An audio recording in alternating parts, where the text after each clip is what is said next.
kinabukasan munang nagising ang boys para sa kanilang harana.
Was really cute when she wakes up po.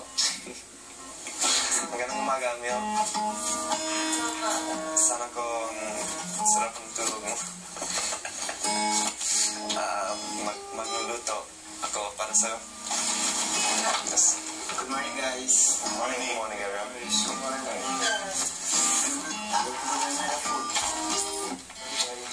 Morning.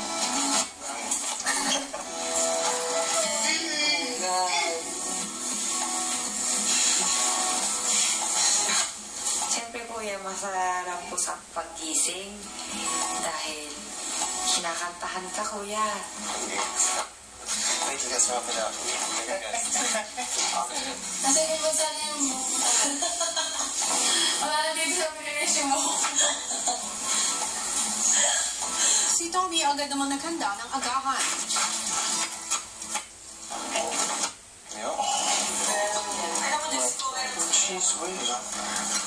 Sa baba. Kape ka ba? Hindi ako kape, pero may naman kape. Hindi, kape ka ba? Hindi. Bakit? Ako nga pala. Okay. Nawawala antok ako. Ano ko sa'yo. Oh my God.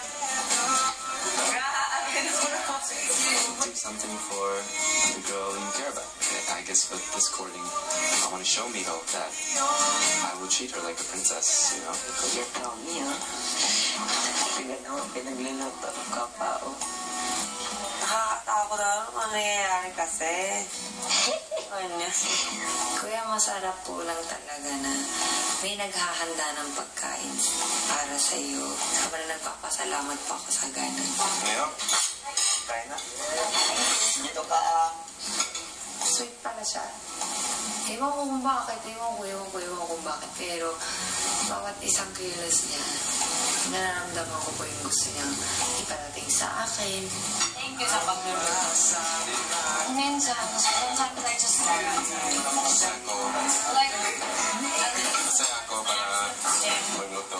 Masaya po ako kasi ginagawa niya po yung para sa akin. At para nalala ko siya mas lalo. At para mabuksan ko pa po yung pinto sa puso para sa kanya. Dati talaga, may kadena pa po ito eh. Kita rin naman siguro ng mga housemate na unti-unti na rin ang bumubukas ang puso ko para kay Tommy.